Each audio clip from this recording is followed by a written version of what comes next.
bavandimwe, kuri kino cyumweru cya mbere cy'igisibo, reka tuzirikane gatoya ku masomo tumaze kumva. Noneho dufite n'ubutumwa bwa nyir'ubutungane Papa Leo wa 14 turi gutega amatwi. Duhere ku masomo y'uno munsi. Ni gute twatsinda ibishuko? Kugira ngo umuntu atekereze gukora igisibo, nuko aba abona ko hari ibitagenda neza mu buzima bwe. Agaharanira rero gufata umwanya uhagije kugira ngo abone imbaraga zimufasha gutsinda ibyo bishuko. Igisibo akanya ko kwiyegeranya, kwisura, ukareba aho ugeze mu rugendo rwawe. Abakristo Gatolika twatangiye igihe cyiza cy'igisibo kuva ku wa 3 w'ivu, kugira ngo dufate akanya gahagije twongere twiyegeranye, twisuzume, turebe aho twagiye kure y'Imana, dushutswe na byinshi duhura nabyo mu buzima bwacu. Duhura na byinshi bidushuka mu buzima tubayemo. Mu isomo rya mbere n'ivanjiri byo kuri kino cyumweru twumvisemo umushukanyi. Mu isomo rya mbere hariho umushukanyi, no mu isomo rya gatatu ariyo vanjiri hariyo n'umushukanyi.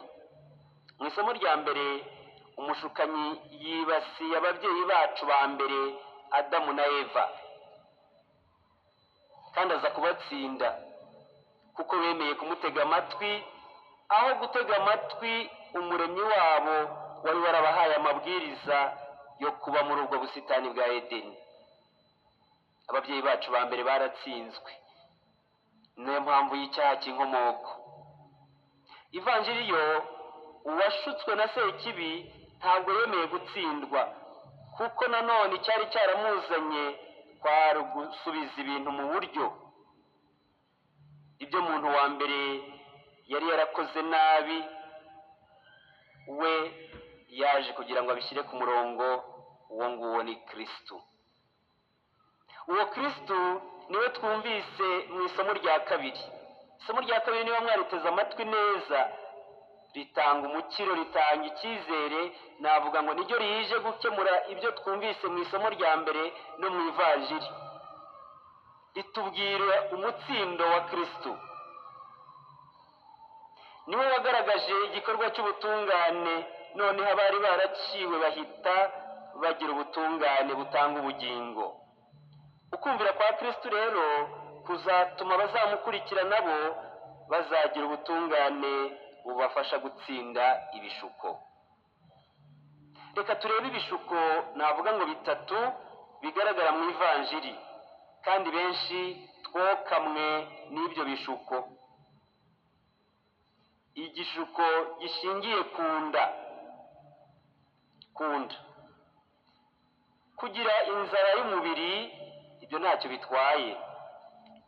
Igishuko gitangira ryari? Igishuko kibaho mu gihe umuntu ashatse kugira icyo akora abinyujije mu nzira zidakwiye. Ifunguro buri wese ararikenera kugira ngo ritunge ubuzima, ariko haba n'igihe dushaka gukemura icyo kibazo tunyuze mu nzira mbi. Benshi turirukanka kugira ngo dushake ibitunga umubiri wacu, ariko harimo benshi tubishakira mu nzira zitari zo. Ni ngombwa ko umuntu abaho afite ikimutunga, kuko ntacyo twavuga kindi tutariho, kandi ibitunga umubiri tugomba kubishaka. Ariko se tubishaka gute? Igishuko cya kabiri, ubwirasi.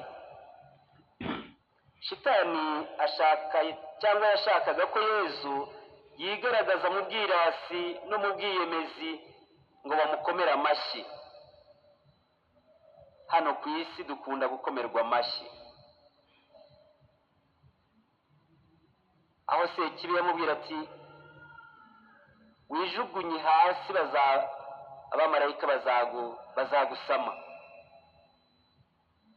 ibyo ngibyo kubikora ni igikorwa cy'ubwirasi kugira ngo abakubona bose bagukomere amashyi ngo urakomeye. Kristo rero ntabwo ari cyo ngicyo cyamuzanye, ariko abatuye isi benshi dushimishwa no gukomerwa amashyi, dushimirwa nuko batubwira ati ba nyakubahwa, turabishima cyane. Icya gatatu, ikuzo ry'amanjwe. Muri iki gishuko Shitani ashaka ko Yezu agera ku ikuzo rye atababaye, ariko Yezu hari uburyo kugira ngo akize muntu no kugira ngo akuzwe bizagenda. Turabizi mu ibaruwa ya Pawulo Mutagatifu yandikiye Abanyafilipi, umutwe wa 2 umurongo wa 6 gukomeza kugera ku 11. Yiyambuye ikuzo, aramanuka yicisha bugufi, yemera gupfa ndetse apfiriye ku musaraba. Ahabwa ikuzo, ahabwa izina risumbye andi mazina. Nuko naho ngaho yagomba kunyuza kugira ngo abone ikuzo, ntabwo ari aha ngaha. Ni gute Yezu Kristo yatsinze ibyo bishuko byose? Yifashishije ibyanditswe. Yasubiza se ikiba yibwira ati handitswe ngo. Duhamagarirwa gukunda rero ibyanditswe kugira ngo tuzatsinde umushukanyi.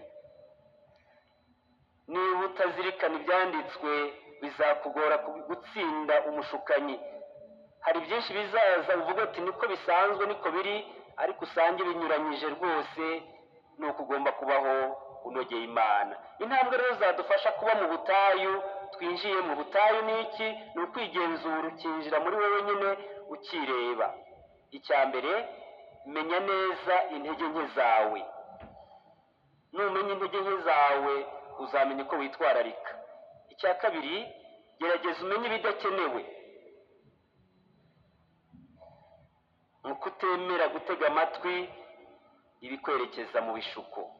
Icya gatatu, cunga umutima wawe, kuko ibishuko bitangirira mu mutima. Bitangirira mu mutima, ugatekereza.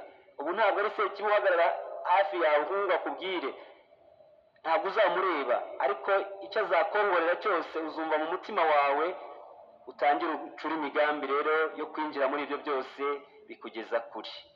Ivanjiri irangiza ivuga ibintu byiza. Umushukanyi amusigaho, ubwo abamarayika baramwegera baramuhereza. Kristo yaratsinze rero, yatsinze Sekibi. Aho ababyeyi bacu ba mbere batsinzwe twumvise mu isomo rya mbere, we mu ivanjiri yatsinze. Numwigana nawe uzatsinda. Reka tuzirikane ubutumwa bwa Nyirubutungane Papa wacu.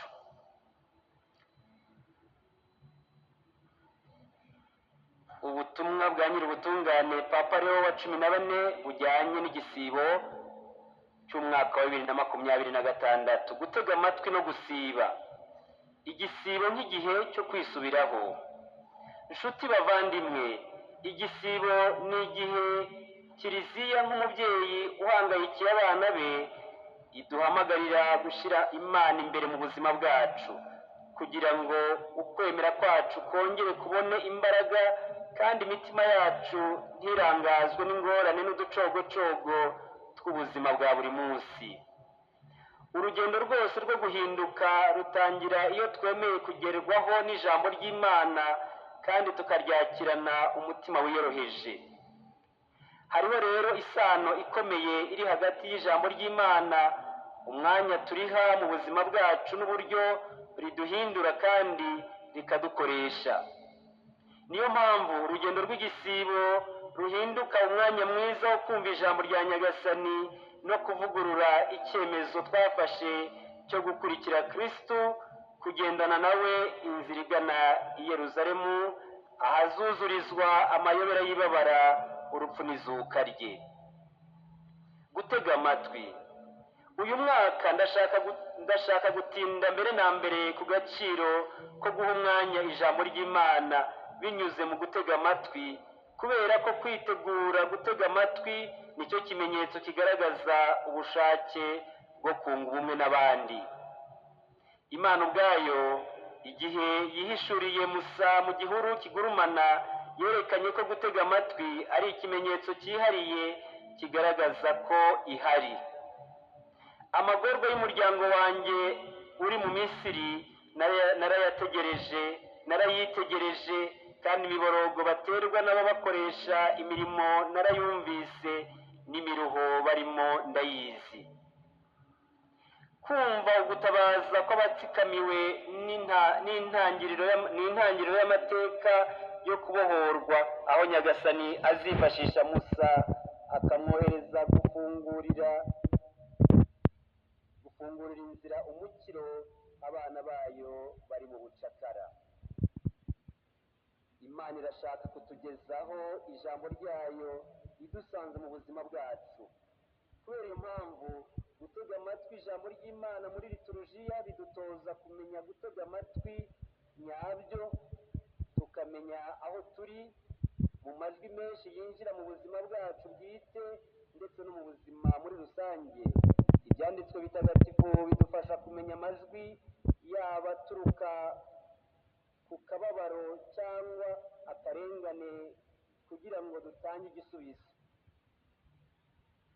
Kwinjira muri iyi nyifato y'umutima wacu witeguye kwakira ijambo ry'Imana ni ukwemera kwigishwa n'Imana ubwayo, ikadutoza gutega amatwi nkayo kugeza ubwo tumenye neza, nk'uko byagiye biba mu mateka ya muntu, ko ubuzima abakene babayemo ari ijwi riduhamagarira kugira icyo dukora, rigahamagara ubuzima bwacu, imiryango y'abantu, inzego za politiki n'iz'umutungo, ariko cyane cyane iryo jwi rigatabaza Kiliziya.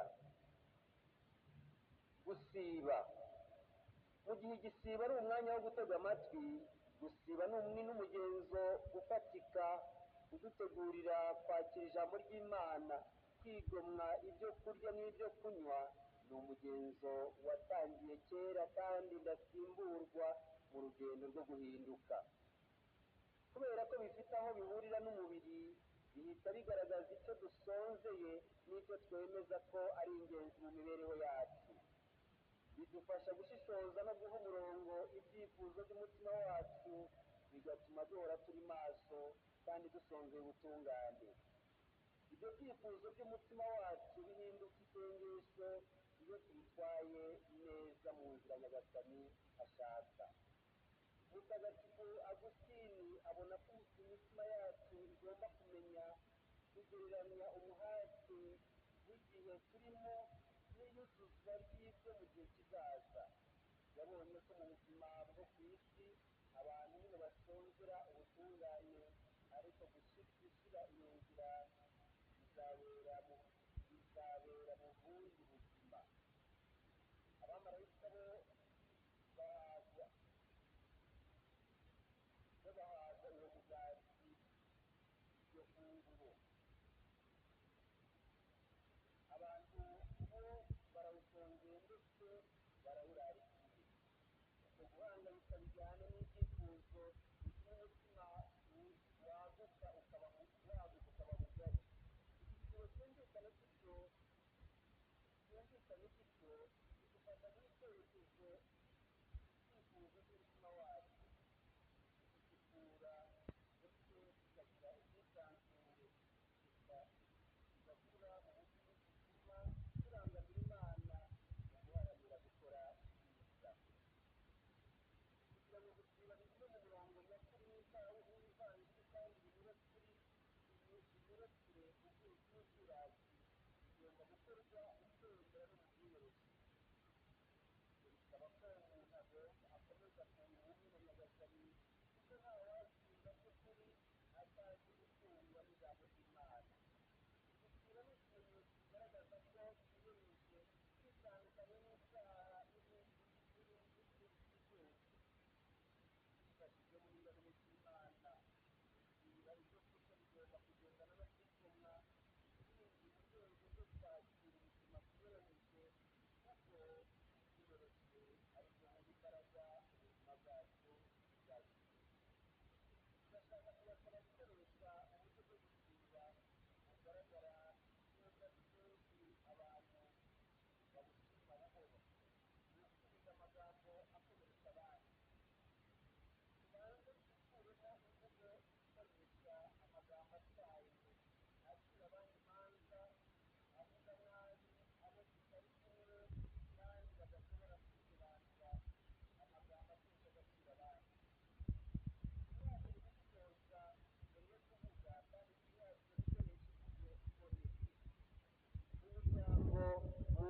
zacu, mu kazi, mu mbuga nkoranyambaga, mu biganiro bya politiki, mu itumanaho, mu matsinda y'abakirisitu.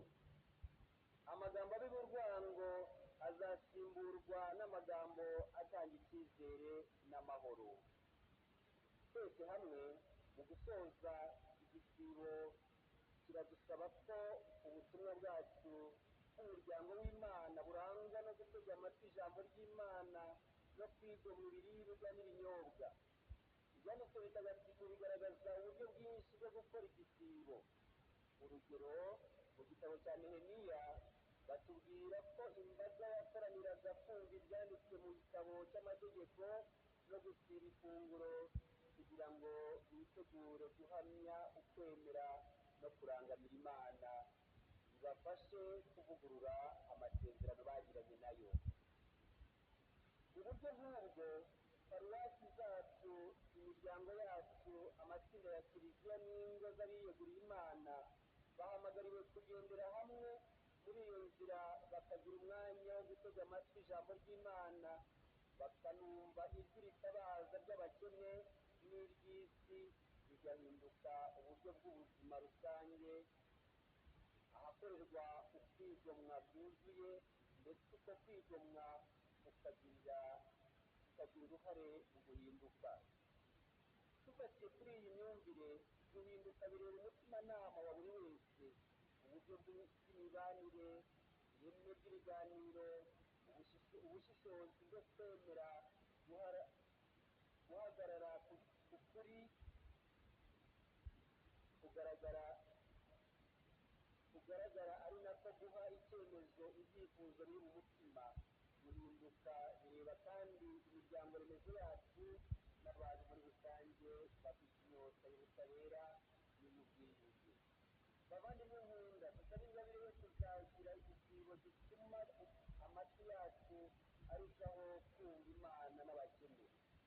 Dusabe imbaraga zo kwigomwa amagambo kugira ngo twirinde imvugo ikomeretsa, ahubwo twongere umwanya wo kumva ijwi rya mugenzi wacu, kandi dukore uko dushoboye kose kugira ngo imiryango yacu ibe ahantu hakirirwa ugutakamba kw'abababaye n'ahantu dusanga ugutega amatwi bibyara inzira zo kwisanzura nyabyo biyobora mu mucyo w'urukundo. Mbahaye umugisha mbikuye ku mutima, nyuhaye kandi urugendo rwanyu rw'igisibo. Bikorewe i Vatikani tariki ya 5 Gashyantare umwaka w'2026 ku munsi mukuru wa Mutagatifu Agatha, imfubyi yahowe Imana, Papa Leo wa 14.